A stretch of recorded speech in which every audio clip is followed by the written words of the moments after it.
Om Swastiastu, semeton umat Hindu Dharma dimanapun berada, dan terlebih khusus pada umat Hindu Bali yang meyakini adanya pengetahuan Dasaksara dan Kanda 4 sebagai sumber dari segala sumber wawasan yang mengkaji, menguji, dan membuktikan serta evaluasi terhadap beberapa konsep keyakinan yang ada di Bali agar teranalisa secara lugas, logis, dan rasional. Di Bali, kita meyakini adanya pengetahuan Dasaksara dan Kanda 4. Jika kita gali lebih dalam, apakah itu Dasaksara dan apakah itu Kanda 4? Dalam sebuah kelompok besar wawasan Hindu yang ada di Bali, maka Kanda 4 adalah sebuah ilmu pengetahuan yang melakukan pengkajian, pengujian, pembuktian, dan evaluasi terhadap pengetahuan-pengetahuan yang mengungkap tentang bumi, di mana secara tatwa, filsafat, dan filosofi, menurut kajian dasar Kanda 4, menurut kajian Kanda 4, itu di bumi ini kita mengenal namanya Panca Mahabhuta, Bayugni Tejo Opah Pertiwi, atau angin, api, sinar, air, dan bumi. Kemudian kita juga mengenal dengan Pancaditya, yaitu makhluk gaib ya, yang terdiri dari Anglopati, Rajopati, Banaspati, Banaspati Raja, dan I Wijaya Sakti. Kemudian kita mengenal dengan Pancadurga ya, Durga Petak, Durga Bang, Durga Narga, Durga Mancowarna. Di mana Durga ini yang dimaksud adalah Dur artinya panas, Ge artinya perwujudan panas. Apapun yang ada dan bersifat panas di bumi itu disebut dengan Durga. Dan karena panas ini datang dari dasar bumi, melewati 7 lapisan bumi yang disebut dengan Sapta Tala, maka di Bali juga ada pengetahuan tentang Sapta Durga. Lalu di muka bumi ini yang ada makhluk astral dan makhluk hidup ya. Makhluk astral terdiri dari makhluk halus, makhluk gaib, dan makhluk suci. Sedangkan makhluk hidup terdiri dari tanaman, binatang, dan manusia sebagai makhluk ciptaan Tuhan. Makhluk hidup ciptaan Tuhan yang paling sempurna di antara makhluk-makhluk yang lain. Jadi tanaman, binatang, dan manusia adalah makhluk hidup yang ada di muka bumi, yang hidupnya tergantung daripada bumi itu sendiri, di mana makhluk hidup ini membutuhkan angin, api, sinar, air, dan bumi, atau Bayugni Tejo Opah Pertiwi. Bayu itulah angin, Geni adalah api, Teja adalah sinar, air adalah apa, dan bumi adalah pertiwi. Lalu energi 5 unsur ini, angin, api, sinar, air, dan bumi, ini dibutuhkan, diperlukan, dan menjadi sumber hidup dan kehidupan bagi makhluk hidup. Itu tumbuhan, apapun jenisnya, itu ketergantungan dari bumi. Binatang juga begitu, pun apalagi manusia yang harus mengolah bumi ini untuk mengembangkan hidup. Lalu untuk bertahan hidup dan meningkatkan hidup, meningkatkan kualitas hidup, kita membutuhkan angin atau bayu, membutuhkan api atau geni, yaitu unsur panas, membutuhkan sinar atau teja, dan membutuhkan air atau apa. Jadi keempat unsur inilah yang menjadi cikal bakal daripada Kanda 4 itu sendiri, di mana keempat unsur ini bergabung menjadi satu kesatuan, menjadi unsur tengah, atau disebut dengan unsur purus atau purusah atau pancer.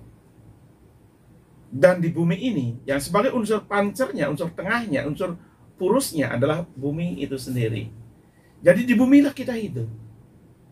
Maka selama kita hidup di bumi ini sebagai dunia tempat, sebagai dunianya kita hidup, maka kita harus bisa berselaras dengan bumi itu sendiri. Apapun yang ada di muka bumi ini, yang terdiri dari panca mahabhuta, bayu geni, tejo apa pertiwi, atau angin api sinar air dan bumi, pun begitu juga panca detya, panca durga, sabta durga, dan makhluk-makhluk gaib yang ada di bumi ini, ya, makhluk-makhluk halus dan makhluk-makhluk suci yang ada di bumi yang harus kita pahami. Ini adalah alam yang harus kita ajak bersinergi selama kita hidup di dunia ini. Dan berbeda lagi kalau kita sudah hidup di akhirat. Ketika dunia ini sudah kita tinggalkan dan kita menuju alam akhirat, alam sunyaloka, di situ barulah kita menghentikan konteks dan koneksi terhadap seisi bumi ini. Dan kanda 4 lah yang menata ini semua, agar kita paham dan mengerti.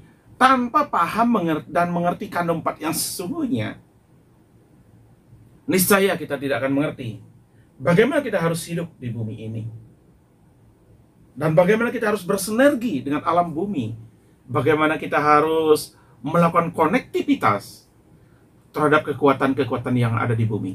Jadi kanda 4 adalah mengungkap seluruh rahasia yang ada di bumi, dan bagaimana kita harus meningkatkan kualitas hidup di bumi ini agar dunia ini, bumi ini menjadi surga bagi kita.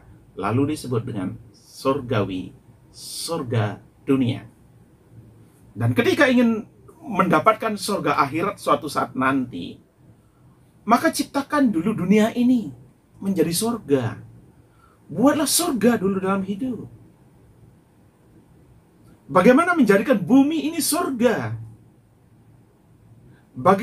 Bagaimana menjadikan bumi ini pusat kedamaian, pusat kebahagiaan, dan bagaimana kita bisa memenuhi segala kebutuhan hidup kita agar kita bisa bertahan hidup. Karena dengan mempertahankan hidup berarti kita sudah menjaga percikan sinar suci Tuhan yang ada pada diri, yang ada pada anak dan istri, yang ada pada setiap manusia. Dan disitulah kenapa di dunia dikembangkan ilmu cinta kasih antar sesama. Bahkan cinta kasih kepada binatang, karena binatang itulah makhluk hidup, di mana hidupnya binatang itu adalah karena kuasa Tuhan dan ada kekuatan Tuhan di dalamnya. Dan inilah Tuhan yang nyata sesungguhnya. Jika orang mengatakan mencari Tuhan yang nyata, maka dia akan cari manusia yang hidup untuk diajak berkoneksi, berinteraksi, bersinergi, agar dia bisa mendapatkan kebahagiaan, kenyamanan, ketenangan, dan kedamaian. Dengan memusuhi manusia, memusuhi binatang, memusuhi tumbuh-tumbuhan, sesungguhnya kita telah merusak Tuhan yang ada pada setiap insan manusia, setiap binatang, dan setiap tumbuh-tumbuhan. Dan karena itu pula di Bali dikembangkan Trihita Karana. Bagaimana kita menjaga antar manusia, karena di setiap manusia ada percikan Tuhan, sinar suci Tuhan. Jika engkau dan kita bisa menjaga antar manusia, menghargai dan menghormati antar manusia, berarti kita mencari dan menemukan Tuhan secara nyata.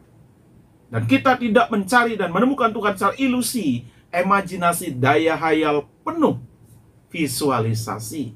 Seakan-akan Tuhan itu begini, seakan-akan Tuhan itu begitu, seakan-akan Tuhan itu seperti ini, seperti itu. Namun tak ada satupun yang bisa kita logikakan bagaimana Tuhan itu ada. Tak bisa kita rasionalisasikan bagaimana kekuasaan Tuhan itu. Tak pernah mampu kita melakukan kaji, uji, bukti, dan evaluasi. Karena kita mencari Tuhan yang tak nyata. Jadi Tuhan yang nyata itu adalah ada pada setiap manusia, ada pada setiap binatang, ada pada setiap tumbuh-tumbuhan, ada pada setiap makhluk astral, ada pada setiap makhluk halus, ada pada setiap makhluk suci, ada setiap pada makhluk gaib. Jadi inilah yang adalah percikan Tuhan, ciptaan Tuhan yang nyata yang ada di alam ini.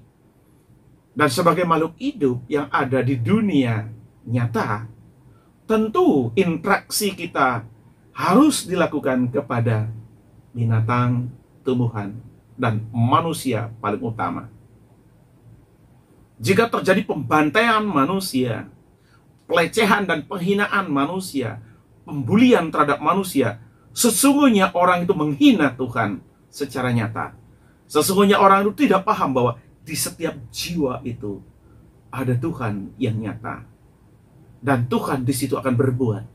Dan setiap karma yang kita lakukan akan menerima pahala. Dan karma terbesar kita lakukan yang bisa mendatangkan pahala yang sangat besar adalah ketika kita melakukan karma kepada manusia. Kenapa?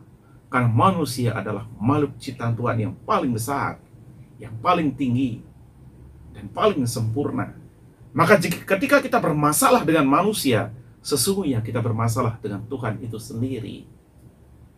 Dan karena itulah kita dituntut untuk melakukan tatuam asih, saling menghargai dan saling menghormati antar sesama. Jangan berbicara tentang berketuhanan kalau berkemanusiaan saja kita susah. Karena ciri khas orang berketuhanan adalah berkemanusiaannya dulu. Karena pada manusia itulah ada Tuhan. Tuhan itu nyata ada pada manusia. Di setiap perbuatan baik dan benar yang kau lakukan pada manusia, maka oleh manusia itu akan menerima pahala yang baik dan benar. Di setiap kejahatan yang kita lakukan terhadap manusia yang sama, maka pahala yang kita dapatkan terhadap manusia itu sangat besar. Jika sudah manusia berulah, maka masalah besar pun bisa terjadi. Nah, jadi seluruh wawasan ini, seluruh wawasan tentang makhluk hidup, seluruh wawasan tentang makhluk astral, seluruh wawasan tentang Bayu Tejo Apa Pertiwi, seluruh wawasan tentang Sabto Durga Panco Durga Pancadetya, itu adalah wawasan kanda 4. Jadi jangan persempit ilmu kanda 4 itu. Jangan lalu orang baru belajar kanda 4 dikatakan ortodok, ilmu kuno, ilmu yang sudah tidak relevan dengan perkembangan zaman. Itu adalah cara menyempitkan arti dan makna daripada kanda 4 itu sendiri. Dan ingatlah, sesungguhnya kanda 4 adalah tentang ilmu bumi. Selama kita hidup di bumi, selama kita butuh angin untuk bernapas, selama kita butuh api dan panas untuk hidup, selama kita butuh sinar untuk menerangi alam bumi, buana bung dan buana kita, selama kita butuh air untuk hidup, dan selama kita masih menginjak bumi, semua itu adalah kanda 4. Dan selama kita memiliki raga, kulit, daging, otot, tulang, selama itu kita butuh pengetahuan kanda 4 itu. Tapi ketika kanda 4 itu dipersempit dan sangat sempit, hanya seujung kuku, ketika hanya baru mengetahui kanda 4 Nyama, Anggapati, Merajapati, Banaspati, Raja, dan Iwija Sakti, ketika hanya baru baru tahu, walaupun belum paham tentang pasuk wetu kanda 4 Nyamo, lalu sudah mengatakan bahwa kanda 4 itu hanya segitu, itu salah besar. Karena keempat adalah yang menyebabkan tubuhmu sempurna, yang menyebabkan alam ini tenang dan damai, yang menyebabkan seluruh makhluk hidup itu ada, dan yang menyebabkan seluruh makhluk astral itu ada. Itu adalah wawasan kanda 4. Nah, di Bali, kita melestarikan ajaran K4 ini dengan baik dan benar. K4 yang terdiri dari air, ya, Panco Mahu Buddha yang terdiri dari unsur air. Maka kita di Bali, di air yang sangat besar dan luas, kita mengenal namanya Segara Kerti. Bagaimana kita melestarikan komunitas hidup dan kehidupan yang ada di laut, dan bagaimana kita benar-benar menyimbangkan laut. Itu adalah unsur K4 Buddha bagian unsur airnya. Lalu apa? Ketika kita menjaga keseimbangan air tawar, air gunung, maka di situ ada Danu Kerti. Bagaimana kita menjaga keseimbangan air gunung itu sendiri, air tawar itu sendiri, sebagai sumber dari segala sumber kehidupan makhluk hidup maupun makhluk astral. Karena makhluk astral pun butuh air, dan air itu menjadi tempatnya pada makhluk astral, dan kita pun ikut numpang hidup di tempat itu. Maka apa? Satu K4 membutuhkan dua jenis upacara ritual keseimbangan alam di dalam Sadkerti, yaitu apa? Segara Kerti dan Danu Kerti. Lalu apa? Pada unsur angin atau unsur bayu atau unsur akasa langit, ada satu dari Sadkerti itu yang mengatur itu, yaitu apa? Atmakerti. Atmakerti itu adalah ilmu tentang keseimbangan langit bersama komunitas yang ada di langit, yang terdiri dari para dewa deep, yang artinya sinar, dan sinar yang datang dari segala arah. Maka deep yang datang dari segala arah, dan deep ini, sinar inilah disebut dengan dewa. Maka jika kita berbicara tentang dewa, sesungguhnya itu bukanlah sebuah perwujudan, bukanlah makhluk, bukanlah juga roh. Dewa adalah pancaran sinar suci yang datang dari berbagai benda-benda alam yang ada di langit. Lalu di langit ini ada namanya para roh, dan roh-roh inilah sebagai penghuni langit. Keseimbangan di antara roh dan dewa inilah melahirkan konsep upacara Atmakerti. Lalu para dewa yang menyatu menempati segala penjuru, 10 penjuru alam, lahirlah Dasa Dewata, 10 pancaran sinar suci Tuhan yang datang dari 8 penjuru langit, pusat langit dan pusat bumi. Lalu lahirlah 10. Lalu Dasa Dewata inilah pancaran sinar suci yang masuk ke dalam tubuh manusia membentuk Siwa Atma. Dasa Dewata ini melahirkan Dasawatma. Dasawatma itu akan menghidupkan 10 organ tubuh manusia. Sang Niratma menghidupkan jantung sampai kulit. Sang Tatuatma menghidupkan hati sampai darah daging. Sang Suratma menghidupkan ungsilan atau ginjal sampai urat saraf. Sang Diratma menghidupkan ampru atau empedu sampai tulang sumsum. Sang Siwatma menghidupkan seluruh tubuh kita. Sang Kuatma menghidupkan paru sampai kaki kanan. Sang Antiatma menghidupkan usus lambung sampai kaki kiri. Sang Peratma menghidupkan limpo sampai tangan kiri. Sang Sunyatma menghidupkan segitiga rawa dada atau ineban sampai tangan kanan. Dan Sang Atma Sami menghidupkan seluruh jiwa dan raga. Lalu Dasawatma inilah percikan sinar suci Tuhan yang datang dari segala arah. Maka sesungguhnya Dasawatma kekuatan inti besar kekuatan daripada Dasa Dewata, dan Dasawatma inilah masuk ke dalam tubuh manusia menghidupkan organ-organ tubuh manusia. Inilah energi namanya. Di situ tidak ada roh terlibat. Di situ energi pancaran sinar. Lalu Dasawatma menjatuh menjadi Pancoatma. Pancoatma menyimbangkan jiwa dan raga. Pancoatma menyatukan menjadi Triyatma. Triyatma menyatukan kekuatan Bayu Sabdeda. Triyatma menjadi Duyatma, menyatukan jiwa dan raga secara utuh. Lalu Duyatma menjadi Ekawatma, yaitu Siwatma. Maka Siwatma inilah Tuhan itu sendiri yang ada pada setiap manusia hidup. Hanya pada manusia matilah apa Tuhan itu tidak ada. Begitu manusia itu mati karena Tuhan meninggalkan tubuhnya. Jadi sesungguhnya di setiap manusia hidup ada kuasa Tuhan di dalamnya. Karena itulah manusia yang paling berdosa adalah manusia yang mempermainkan manusia. Inilah keempat yang sesungguhnya, dan inilah dasar sara yang sesungguhnya. Jadi jangan persempit keempat itu, dan jangan persempit dasar sara itu. Ini harus dipahami dan dimengerti oleh siapapun, khususnya bagi umat Hindu yang meyakini. Jika memang tidak meyakini, ya terserah. Karena apa? Yang namanya keyakinan, tidak semua orang harus meyakini. Karena setiap keyakinan ada landasan-landasannya. Ada landasan kebenaran sastra, dharma sastranya. Ada landasan diatmikanya, ada kaji, uji, bukti, dan evaluasinya. Ada kebenaran yang dilandasi oleh Wiweka Jenana atau analisa logika yang rasional. Ada kebenaran yang dilandasi oleh kesukertaning urip atau kesejahteraan hidup. Dan ada landasan-landasan yang didasari oleh kesampurnaan urip atau kesempurnaan hidup. Jadi apapun keyakinan yang patut kita yakini, yang patut kita percayai, harus melewati 5 kajian, 5 dasar kontrol, yaitu Dharma Sastra, ada pengetahuan yang benar dapat dipertanggungjawabkan. Yang kedua, ada Dharma Diatmika, ada kaji, uji, bukti, dan evaluasinya atas kebenaran yang disampaikan.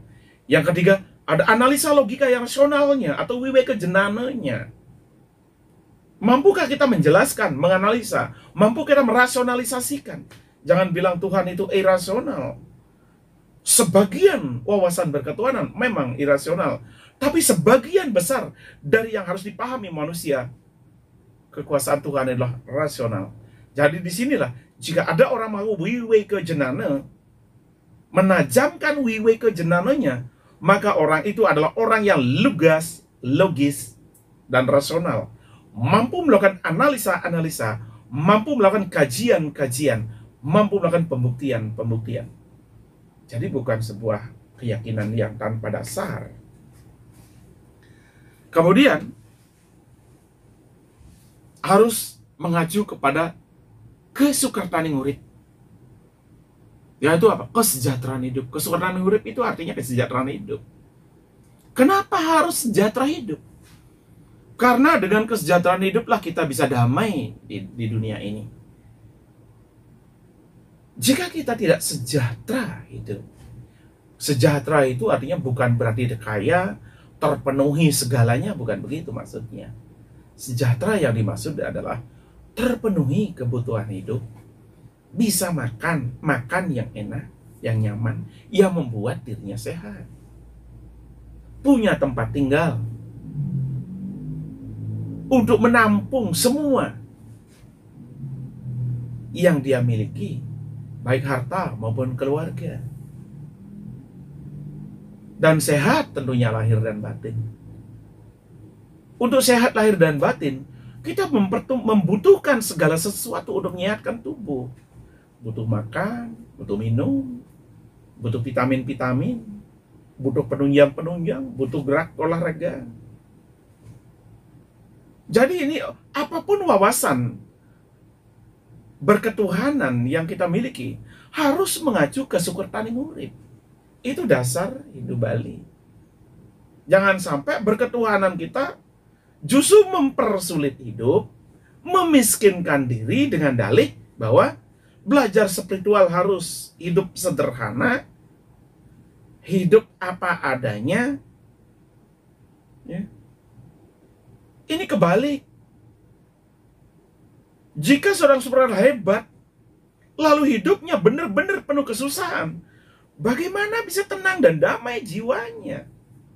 Bagaimana bisa melaksanakan dharma baktinya? Karena dalam dharma bakti orang Hindu Bali itu ada panca yadnya, butuh yadnya. Bagaimana dia bisa menyeimbangkan bumi, di mana di bumi ada panca mau, butuh panca detya, panca durga, sabto durga, ingon seisin ngatar pertiwi. Itu yang harus distabilkan dengan berbagai ritual-ritual yang ada. Lalu manusianya dilakukan agar muncul manusia-manusia yang berkualitas sebagai sumber daya manusia di masa depan, yang bisa menjamin dirinya dan menjamin keluarganya serta lingkungannya. Lalu ada dewoyatnya. Bagaimana proses dewoyatnya ini bisa menyeimbangkan energi-energi yang ada di langit. Kemudian ada resiyatnya. Bagaimana mencetak pemimpin-pemimpin yang berkualitas, bertanggung jawab, dan berani mempertanggungjawabkan fungsi tugasnya menjadi pemimpin, menjadi resi, menjadi sulingge. Jangan sampai menjadi resi, menjadi sulingge, tapi tidak berani mempertanggungjawabkan fungsi tugasnya di dalam menciptakan kedamaian dan kebahagiaan atau surga dunia. Jangan sampai pemimpin justru menciptakan petaka bagi alam ini, petaka bagi diri, petaka bagi masyarakat, petaka bagi keluarga. Tentu mencetak pemimpin harus mencari yang benar-benar berkualitas. Tanpa kualitas pemimpinnya, maka bagaimana bisa melakukan kepemimpinan yang baik dan benar? Berkualitas secara skala duniawi dan berkualitas secara niskala, mampu menciptakan keseimbangan yang tak nyata oleh mata, namun benar-benar bisa dirasakan, yang disebut dengan bahagia. Bahagia itu tak bisa nampak oleh mata, damai itu tak bisa nampak oleh mata, tapi sebuah konseptual yang baik dan benar bisa mencapai bahagia dan damai itu sendiri. Kalau kaya itu baru dunia nyata, kehidupan nyata, ya. Jadi ini harus benar-benar, ini resiyatnya. Dewasa ini, dalam tanda kutip, kita banyak tercetak pemimpin-pemimpin yang dalam notabene kualitasnya, mohon maaf, belum bisa dipertanggungjawabkan. Di dalam menciptakan rahayu, rajeng, dan jagat itu sebagai barometer agama, sebagai barometer kehidupan. Karena apa? Rahayu, rajeng, dan jagat itu, selamat, sejahtera, dan harmonis, itu adalah tujuan semua makhluk hidup yang ada di dunia. Bahkan makhluk astral pun membutuhkan hal itu. Jadi adanya barometer rahayu, rajeng, dan jagat itu, selamat, sejahtera, dan harmonis adalah landasan pacu dan target bagi setiap orang yang menyatakan dirinya pemimpin dalam berketuhanan. Bagaimana konsep rahayu tercapai, bagaimana konsep rajeng tercapai, bagaimana konsep jagat itu tercapai. Lalu apa kajiannya, bagaimana pengujiannya, dan kapan dibuktikan, dan apa evaluasinya. Lantas bagaimana analisanya, bagaimana logikanya, bagaimana rasionalnya, dan bagaimana kesuksesannya atau kesejahteraan yang tercapai, dan bagaimana kesempurnaan itu terjadi pada dirinya. Nah, inilah wawasan-wawasan ini yang wajib dipahami ketika seseorang melaksanakan resiyatnya. Makanya resiyatnya ini menjadi upacara yang paling sakral, karena upacara penentuan sang pemimpin, mencari pemimpin, menemukan pemimpin yang berkualitas, baik secara nyata maupun tak nyata, skala maupun niskala, bertanggung jawab secara duniawi, secara manusiawi, dan bertanggung jawab secara niskala kepada Tuhan itu sendiri. Jadi tak gampang resiyatnya itu sesungguhnya. Walaupun dalam fenomena akhir-akhir ini, yang penting punya uang, dia bisa menjadi seorang resi. Lantas bagaimana pertanggungjawaban yang harus dipertanggungjawabkan secara skala dan niskala? Nah, inilah banyak akhirnya kalang kabut. Resiyatnya. Ini semua membutuhkan kesuksesan. Dan yang terakhir, ketika fitriyatnya, hidup ini berakhir. Dan kita akan berpulang kembali ke alam keabadian. Jiwamu menuju Tuhan, langit, dan badanmu menuju bumi. Pada saat pengembalian badanmu menuju bumi, mancoloke, dan jiwamu menuju langit, karena di jiwamu ada dua, roh dan atma. Atma menyatu kepada para dewa, dan roh menyatu kepada roh leluhur, lelangit, betari-betari. Di situ dibutuhkan upacara yang menurut Inubali tidak kecil biayanya, yaitu upacara ngaben. Jadi pancayadnya ini benar-benar membutuhkan kesukertan. Tidak bisa, tidak kerte. Itu baru di yadnya, di pancayadnya. Sekarang dalam kehidupan kita sehari-hari, perut ini butuh makan. Perut anak istri dan keluarga lainnya butuh makan. Kulit ini butuh selimut, butuh baju, butuh pakaian, sandang. Ini semua butuh uang, butuh kesukertan. Lalu kita butuh tempat untuk tinggal, agar teduh, supaya jiwa kita sehat, raga kita sehat. Maka mendapatkan sandang, pangan, dan papan itu tidak sedikit membutuhkan kesukertan. Plus dalam hubungan kita antar manusia, di Bali ada keramaian. Ada kebersamaan antar manusia yang mengelompok keramaian. Itu butuh biaya. Lalu ada upacara-upacara di luarnya. Berbagai ritual-ritual yang membutuhkan dana. Maka jika spiritual itu dikatakan harus hidup sederhana, ini bertentangan dengan konsep yang kita punya.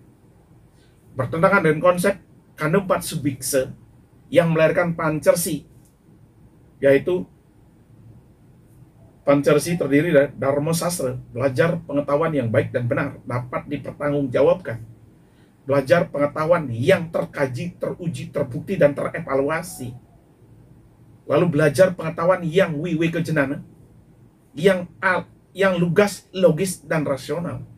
Kemudian ketiga pengetahuan itu digunakan untuk dasar-dasar kesukertan urip, mencari kesejahteraan hidup, agar semua fungsi tugas kita bisa berjalan.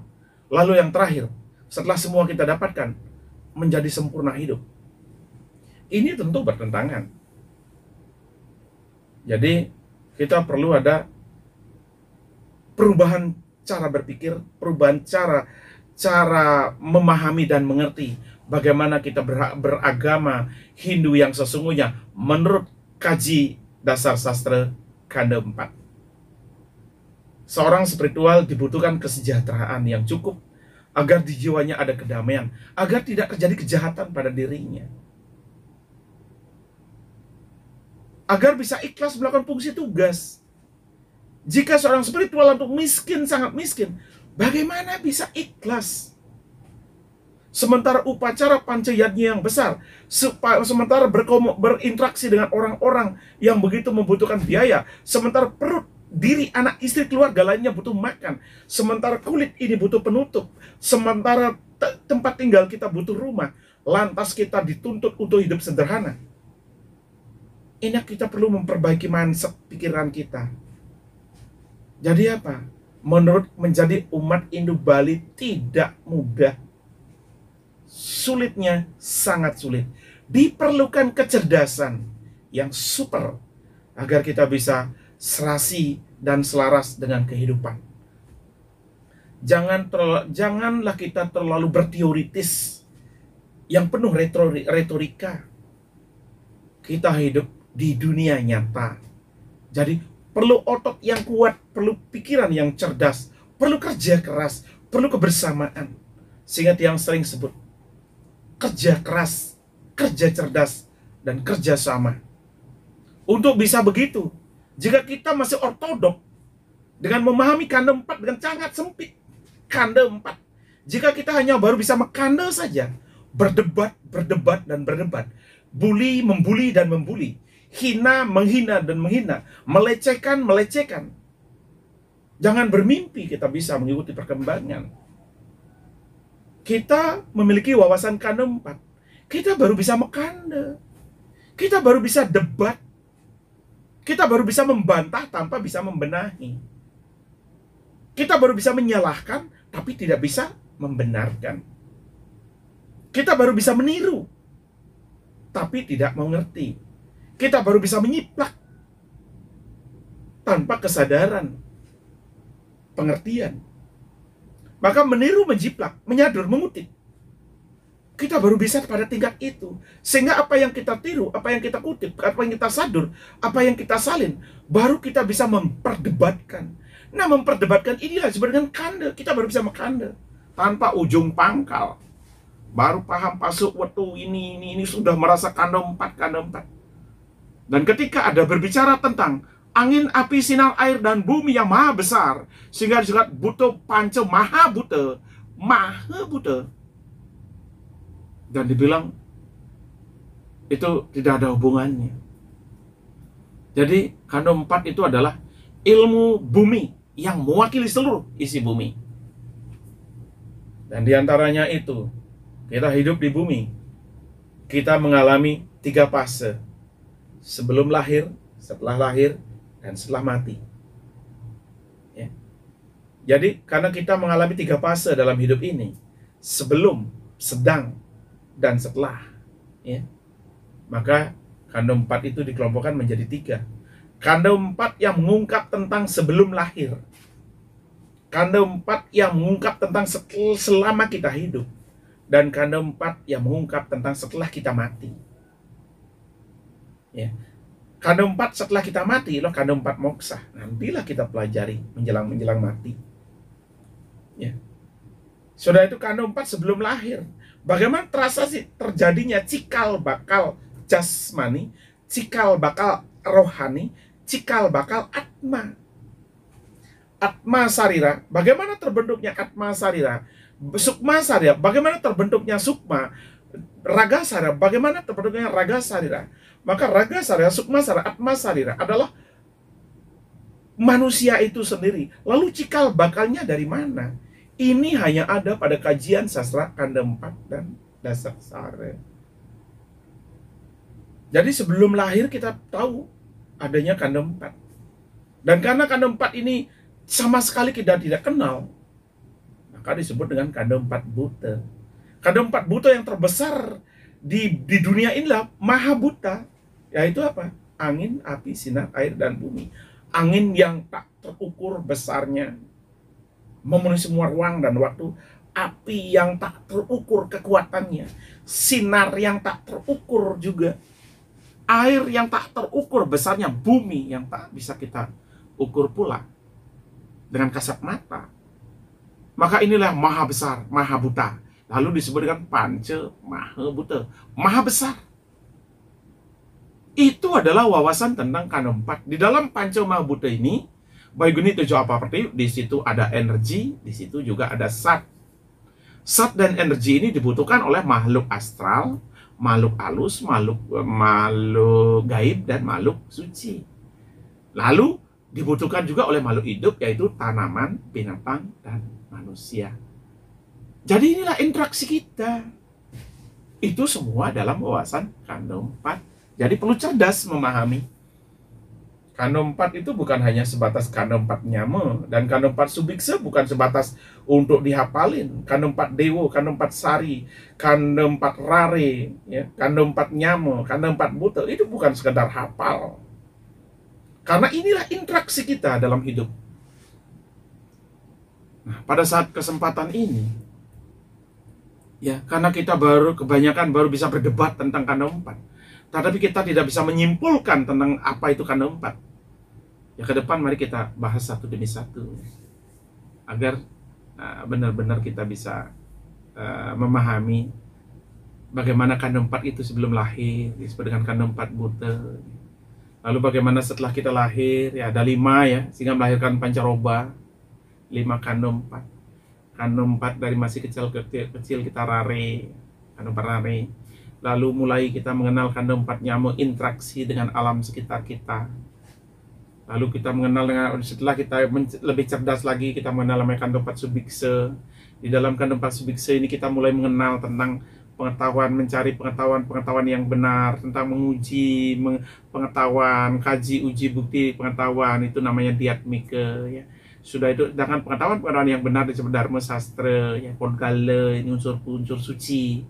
Darmo Diatmike, bagaimana kita mengkaji pengetahuan-pengetahuan itu tentang alam. Lalu Wiwe ke Jenana kita kembangkan, kecerdasan kita kembangkan, melakukan analisa logika yang rasional. Lalu semua itu kita gabungkan agar kita bisa mencapai kesulitan yang urip, supaya bisa membuat hidup ini kerja dan melestarikan hidup kita, melestarikan hidup anak istri keluarga dan lainnya, melestarikan hidup tanaman, melestarikan hidup tumbuh-tumbuhan, melestarikan hidup para binatang. Dan setelah itu baru kita akan mencapai kesempurnaan yang urip. Ini adalah tatua kande 4 subikse itpodgale ikrode isari istra imanurasi. Ini melahirkan namanya pancersi ya. Maka ini kalau kita sudah mulai pengetahuan yang benar, pengetahuan yang diatmike, terkaji, teruji, terbukti, dan evaluasi, pengetahuan yang wiweke, cerdas, logis, dan rasional, pengetahuan Darmo Sukerte bisa menciptakan kesejahteraan, mencari kesejahteraan hidup, atau membentuk hidup kesejahteraan dan sempurna hidup, itu baru namanya subikse. Subikse. Lalu bagaimana untuk itu? Kita perlu mencari sari pati alam. Kita perlu mencari inti sari alam. Kita perlu mencari sarining kande 4. Lalu lahirlah kande 4 sari. Lalu bagaimana kita bekerja dengan kande inti sari ini? Dengan inti sarinya kita bekerja. Inti sari angin, inti sari api, inti sari sinar, inti sari air, inti sari bumi. Lalu lahirlah kande 4 sari atau sarining kande atau inti sari energi atau sari patinya energi. Nah, inilah yang harus kita pahami. Setelah itu baru kita mencari dari sari pati ini, kita mencari tentang pancaran sinar kegaiban, sinar suci, pancaran yang keluar dari inti sari ini. Barulah lahir kande 4 dewa. Jadi kande 4 rare, kande 4 nyame, kande 4 subikse, kande 4 sari, kande 4 dewa adalah bagian yang harus kita pahami dan kita kuasai dalam hidup kita. Setelah kita menguasai kelima ini, akan terjadi pancaroba dalam hidup. Pancaroba ini kan sempurna dalam hidup. Kemudian baru setelah menjelang detik-detik akhir meninggalkan dunia ini, meninggalkan harta kita, meninggalkan kekayaan kita yang berupa saudara tercinta, anak cucu tercinta, mungkin istri atau suami tercinta, meninggalkan bumi yang tercinta, serta meninggalkan seluruh yang kita sayangi dalam hidup ini. Kita akan menuju nirwana. Di situ baru kita mendalami tentang kande 4 moksa. Jadi ini benar-benar harus tertata. Maka dari sebelum lahir ada buta. Setelah lahir ada 5 lagi. Sebelum lahir ada 1 ya. Setelah lahir ada 5. Dan setelah mati kita ada 1, maka ada 7 kande. 7 kande inilah selaras dengan Sabtu Loke, selaras dengan Sabtu Petale. Kalau kandenya selaras dengan Sabtu Petale, kalau dasak saranya selaras dengan Sabtu Loke. Maka Sabtu Loke mengendalikan Sabtu Loke selaras dengan dasak sare, Sabtu Siwa. Ya. Sedangkan kande 4 selaras dengan Sabtu Petale, Sabtu Durga. Jadi hal-hal ini yang harus dipahami. Dan yang jelas dengan pemaparan ini yang berharap bahwa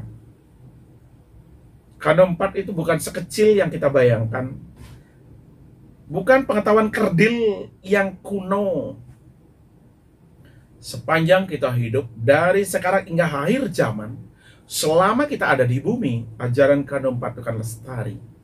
Selama kita berhubung angin untuk bernapas, api, sinar, air, dan bumi untuk melestarikan hidup, menjaga hidup, mempertahankan hidup, itu adalah kande 4. Jadi, kapan berakhirnya kande 4? Dan kapan awalnya kande 4? Kande 4 berawal dari sejak adanya angin, api, sinar, air, dan bumi. Kande 4 itu tidak ada pada saat dunia ini benar-benar kosong dan tak ada apa-apa.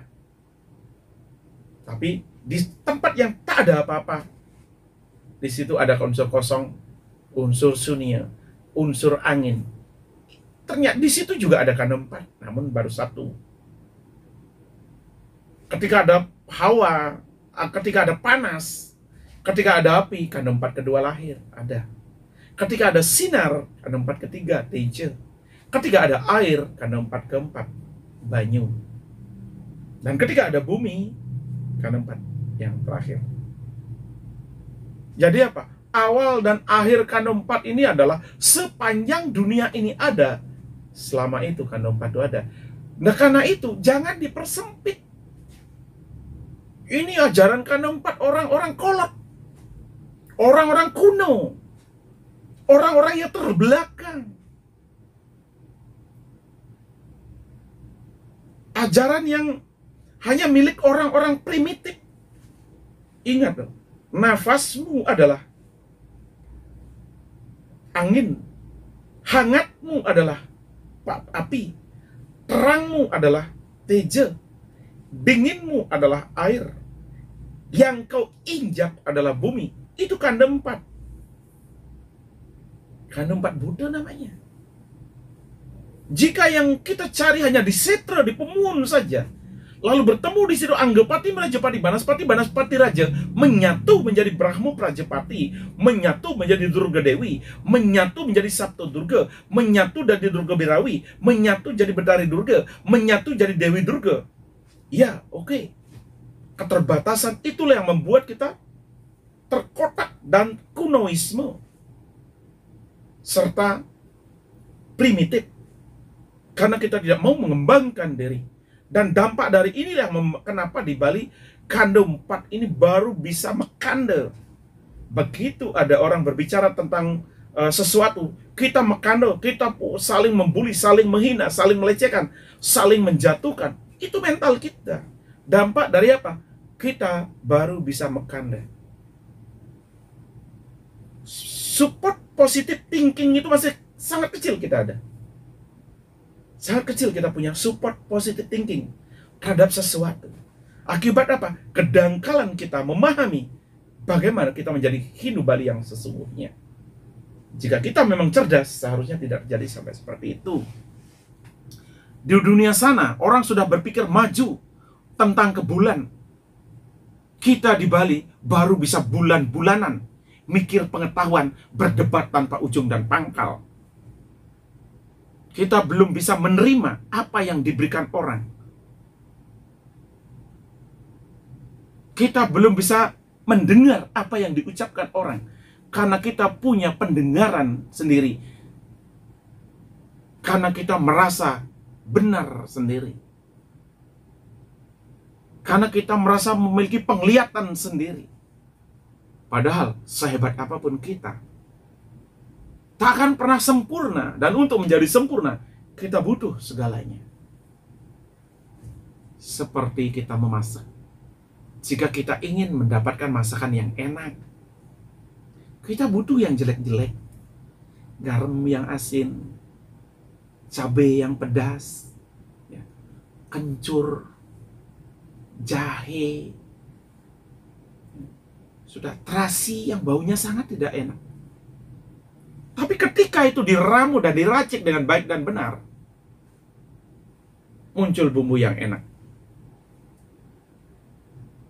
Maka apa? Jika diri menjadi hebat, mau hebat, seharusnya berani mau dan mau mendengarkan semua yang datang dari yang kecil-kecil, semua yang didapat dari yang sederhana-sederhana. Setelah kita dapatkan, cobalah untuk meramu, cobalah untuk merangkai, cobalah untuk merakit. Gunakan wiweka jenana kita. Jangan langsung tiba-tiba mengaku wiweka jenana tanpa basic yang jelas, tanpa kajiannya yang jelas, tanpa pengujian, tanpa pernah ada pengujian, tanpa pernah ada pembuktian, tanpa ada analisa logika dan rasionalitasnya. Kalau tidak lugas, logis, dan rasional mampu menjelaskan dan detail dengan baik, lalu wiweka jenananya datang dari mana? Ini kan perlu kita pertegas, perjelas. Supaya apa? Sedikit-sedikit wiweka jenana, sedikit-sedikit wiweka jenana. Tapi ketika mereka melakukan sesuatu, membicarakan sesuatu, minta logikanya apa, analisanya seperti apa, malah emosi. kajiannya bagaimana, dibuktikannya di mana, oleh siapa, malah emosi. Jadi emosional itu bukan dari wawasan wiweke jenana. Kalau orang memang betul-betul wiweke jenana, logis dan rasional, terkaji, teruji, dan terbukti. Dan semua itu mereka dapatkan dari pengetahuan yang baik atau dharma sastra. Wiweke jenana tidak lahir dari pakaian yang putih-putih, tidak juga lahir dari perucut yang tinggi. Wiweke jenana itu lahir dari pengetahuan yang baik dan benar, terkaji, teruji, terbukti. Itu wiweke jenana. Jadi kalau kita berbicara tentang wiweke jenana, kita perlu melakukan analisa. Itu wiweke jenana tidak lahir dari pewintenan yang hebat. Setelah winten trijati berarti orang ini wiweke jenana. Ya tergantung basicnya. Kalau yang di winten ini memang punya pengetahuan yang baik dan benar, pengetahuan subiksenya itu yang baik dan benar, pengetahuan pancersinya yang baik dan benar, dharma sastranya memang benar, dharma diatmikanya terbukti, dharma wiwekenya teranalisa logis dan rasional, dharma sukertanya juga benar, dan sampurnaning urip itu benar, baru itu namanya wiweke jenana. Kita banyak ketipu dengan kata-kata wiweke jenana dalam dewasa ini. Sehingga apa? Dengan dalih wiweke jenana, begitu mudah mengatakan bahwa pengetahuan kanda 4 itu sempit. Itu ajaran kunoisme. Itu ajaran primitif orang-orang terbelakang. Tapi ketika tiang tanya, napasmu itu bagian dari apa? Kulitmu itu terbentuk dari apa? Darah dagingmu, otot sarafmu, tulang sumsummu terbentuk dari apa? Bumi yang kau pinjak itu apa? Jadi jangan kanda 4 dibicarakan baru Anggopati, Merajapati, Banaspati, Banaspati Raja sudah merasa diri paling kanda 4. Kanda 4 ini luas.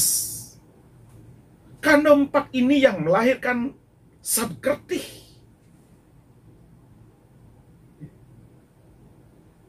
Kanda 4 unsur anginnya melahirkan Atmakertih. Unsur apinya melahirkan Buanakertih. Ya, karena bumi ini memiliki 7 lapisan. Dan di lapisan-lapisan ini paling bawah, paling dalam adalah unsur panas, magma dan lava. Setelah muncul jadi lava, sebelum muncul nama magma. Magma adalah sumber panas. Panas bumi ini adalah kanda 4. Membutuhkan Buanakertih agar bumi ini tidak panas. Lalu Danukertih dan Segarakertih. Bagaimana kita menjaga keseimbangan air? Lalu tanaman tumbuhan Wanakertih. Tumbuhan itu bisa hidup apabila ada air, unsur hitam, sinar, unsur kuning, dan angin, unsur putih. Putih, kuning, dan hitam, itulah yang membuat tanaman itu ada. Gemah, ripah, loh, jinawi, rep, sarwa merana. Itu tercipta dari konsep putih, kuning, dan hitam, angin, sinar, dan air. Ketika ada angin, ketika ada sinar, ketika ada air, barulah sempurna tanaman itu. Jadi tanaman ini melahirkan agar tanaman ini lestari, agar tanaman itu sehat, agar hutan itu lestari. Karena di hutanlah banyak yang adanya tumbuh-tumbuhan, maka lahir Wanakertih. Jadi udah jelas. Lalu manusia hidup yang paling sempurna, yang mengatur segalanya, itu adalah Yasakertih. Jadi Sakertih ini adalah pengembangan daripada konseptual kanda 4 yang sesungguhnya. Kanda 4 buta yang berkembang. Jadi mempelajari kanda 4 itu harus benar-benar tatunya harus jelas, filsafatnya harus jelas, Filosofinya harus jelas, tertata dengan baik agar sesuai dengan etika susila. Baru ritual. Ritual itu terakhir. Ketika bumi bergoncang, buana kertih dilaksanakan. Bergetar bumi ini, buana kertih. Goncang lautnya, segala kertih. Kacau hutannya, buana kertih. Banjir besar, danu kertih. Langitnya bermasalah, atma kertih. Manusianya kacau, ya sekerti. Nah, selama ini apa yang kita bisa lakukan? Apa yang telah kita lakukan, kajian-kajian apa yang seperti lakukan? Sudahkah prosesi-prosesi ini berkesesuaian dengan konsep kandung 4? Sudahkah prosesi-prosesi sebagai landasan-landasan sastra? Karena saat kerti adalah induk daripada semua ritual. Ketika dibuat kerti, kita melahirkan dari laba, segahan, caru, eke sate sampai nyatur, bah, nau, rempah. Itulah bagian daripada menyimbangkan keseimbangan bumi. Karena di dalam bumi ini, angin ada di situ, air ada di situ, sinar ada di situ, panas juga ada di situ. Jadi hal-hal ini yang patut kita pahami dulu sebelum kita melakukan hal-hal yang lebih besar. Karena tidak gampang. Memahami Indo Bali tidak gampang. Memahami Indo Bali tidak cukup hanya dengan menjiplak, mengadur, menyadur, mengutip, meniru, dan meniru. Karena apa? Mungkin saja yang kita jiplak, yang kita kutip, yang kita sadur, yang kita salin adalah warisan budaya penjajah masa lalu, di mana penjajah meninggalkan budaya-budaya kita. Budaya spiritual kita adalah untuk melemahkan kita sendiri. Dan ketika kita mempelajari budaya itu, ketika kita menerapkan budaya itu, justru merusak kehidupan kita.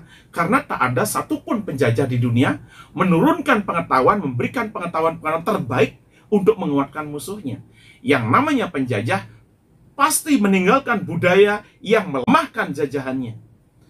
Pasti mewariskan pengetahuan yang merusak generasi itu. Karena kalau diberikan pengetahuan yang terbaik kepada generasi penjajah, maka penjajah itu akan menjadi musuh yang paling kuat pada dirinya. Yang namanya penjajah pasti bertujuan untuk melemahkan jajahannya. Nah, mungkin penjajah mewariskan tradisi budaya yang menguatkan jajahannya. Jika lantas di situ yang kita baca, yang kita ikuti, yang kita salin, yang kita sadur, yang kita kutip, yang kita tiru, hasil budaya penjajah untuk melemahkan kita, fatallah kita. Tidak salah kalau kita mengalami cucud dan dicacat.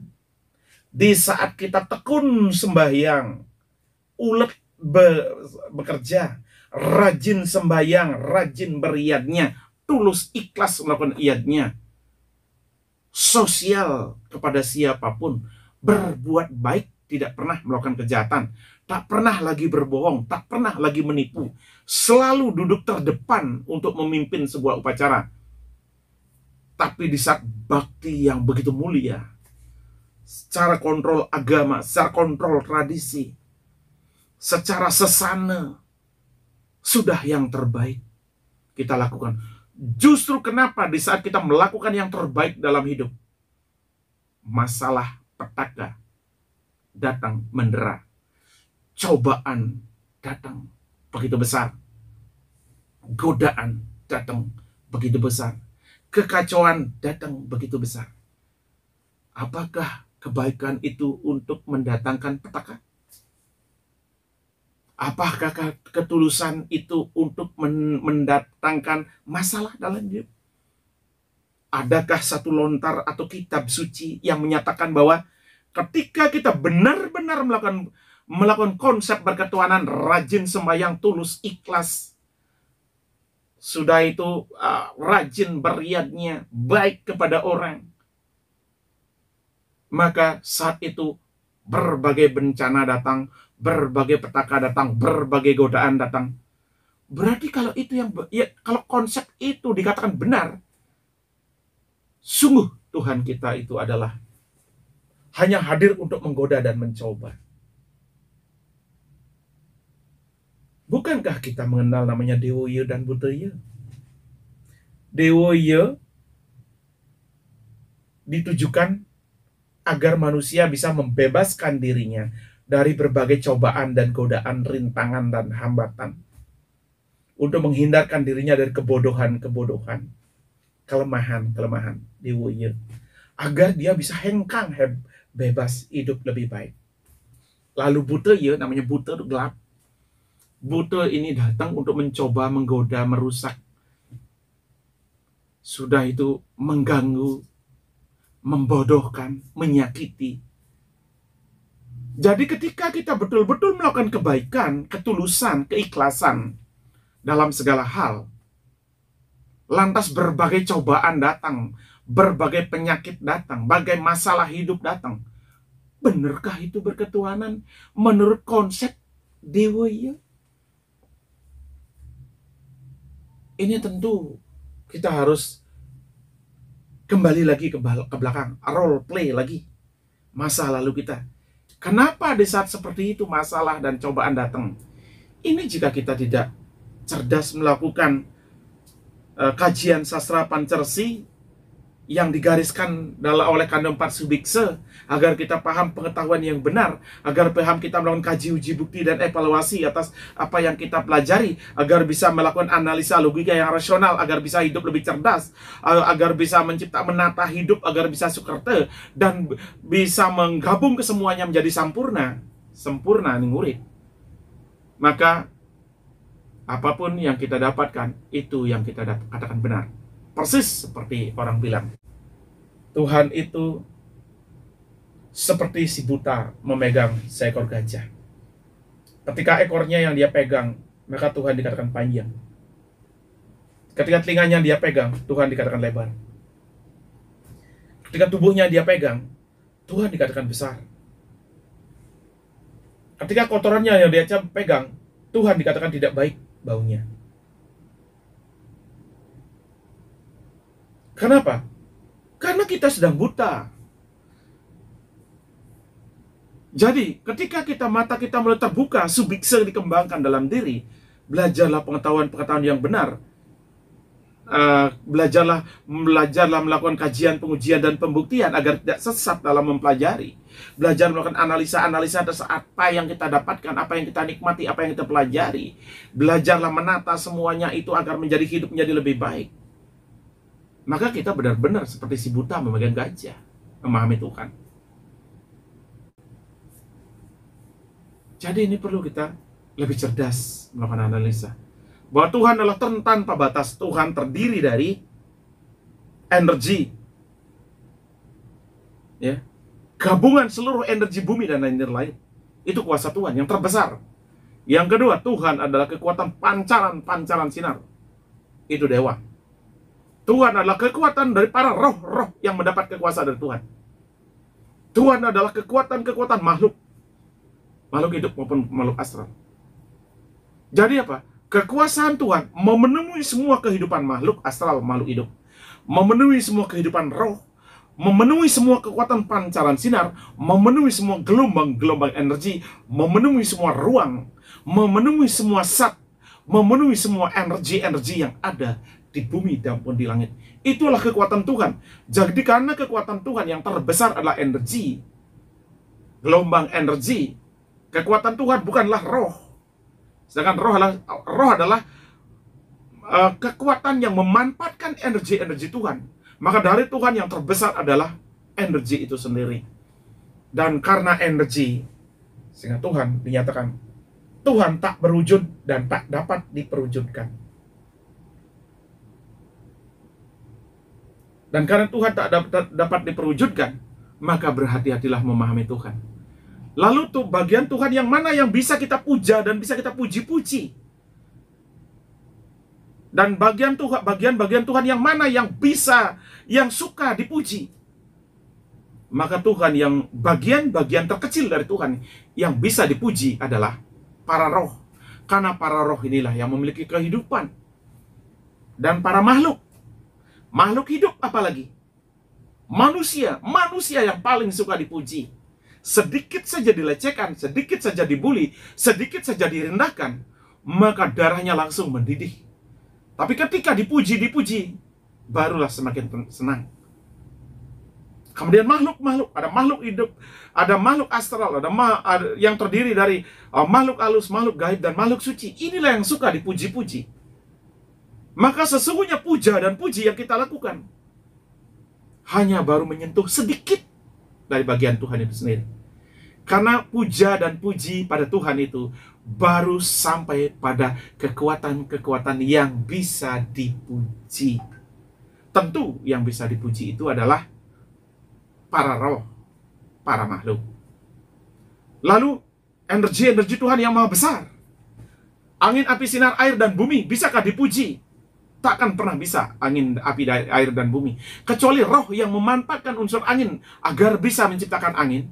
Roh yang memanfaatkan unsur api agar bisa membuat api. Roh yang memanfaatkan unsur sinar yang agar bisa membuat sinar. Itu lain lagi. Tapi yang namanya energi dan zat itu tak bisa dipuji. Di situ dibutuhkan kejenana analisa logika yang rasional, hanya bisa dilakukan dengan dharma diatmika, kaji, uji, bukti, dan evaluasi. Jadi kita harus sering melakukan kajian, pengujian, dan pembuktian. Kita harus melakukan analisa yang logis, dan rasional agar bisa menata pancaran sinar suci. Berarti kita menata sinar Tuhan. Menata gelombang-gelombang energi, berarti kita menata kekuatan-kekuatan baker atau betara. Menata panca mau beda, angin, api, sinar, air, dan bumi. Ini tidak bisa dipuji. Energi-energi tidak bisa dipuji. Sama dengan energi listrik.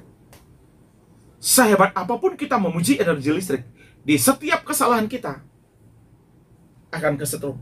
Mau suci, mau orang pinter, mau orang hebat, mau orang sakti, mau orang bodoh, mau orang sakit, mau orang sehat, orang kaya, orang miskin, begitu salah mengambil energi, maka dia akan kesetrum. Jadi energi tidak mengenal kebaikan, energi tidak mengenal ketulus ikhlasan, energi tidak mengenal ketekunan. Energi tetap akan datang menghukum di setiap kesalahan. Itulah kuasa Tuhan terbesar di alam ini. Jadi, memahami Tuhan perlu kita tingkatkan levelnya. Jika kita karena kita hanya mampu memuja para roh, memuja para makhluk, baik itu makhluk astral yang terdiri dari makhluk gaib, makhluk halus, dan makhluk suci, serta para roh ya, dari roh gaib, roh halus, dan roh suci. Kalau kita hanya sampai di situ pemahaman kita, maka kita adalah pemuja roh yang sering kita sebut dengan rohaniawan.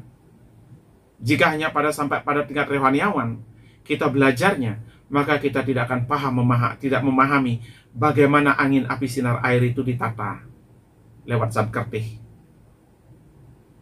Bagaimana atma kertih itu ditata agar langit itu seimbang. Bagaimana bumi manusia ini ditata agar sang ya seperti ini seimbang. Nah, inilah wawasan kandung 4 danda saksara yang sebenarnya. Lalu dikembangkan, dijelaskan, melahirkan banyak sekali konseptual itu. Tetapi intinya adalah kandung 4 danda saksara. Dan ke depan kita akan bahas satu persatu dari seluruhnya. Mohon maaf ya bila ada kata-kata yang salah dari kami. Tidak bermaksud menggurui, tidak bermaksud mengecilkan, tetapi di sini kami ingin memberikan sebuah pandangan agar bisa membangun diri dan motivasi yang lebih baik dalam kehidupan, supaya bisa menghentikan cara berpikir yang bisa menyudutkan orang lain, mengurangi perdebatan yang tak penting, bahkan kalau bisa Menghentikan pembulian-pembulian yang mana kalau diri sendiri saja sudah tidak ngerti juga. Kebiasaan itu dalam dunia spiritual sangat tidak baik. Berdebat itu penting untuk mencari sebuah kebenaran. Tapi mendebat itu tidak baik jika tidak bisa memberikan perubahan. Orang hebat tidak akan pernah membuli. Orang cerdas tidak akan pernah melecehkan. Orang hebat dan orang cerdas, dia menilai sebatas apa mereka tahu, sebatas apa wacananya mereka, dan bagaimana wacana itu dibuktikan. Jadi, jika kita ingin menjadi cerdas lebih baik, mengacu pada dasar wawasan yang lebih luas, maka tentu akan ada perkembangan dalam berpikir kita menjadi lebih baik.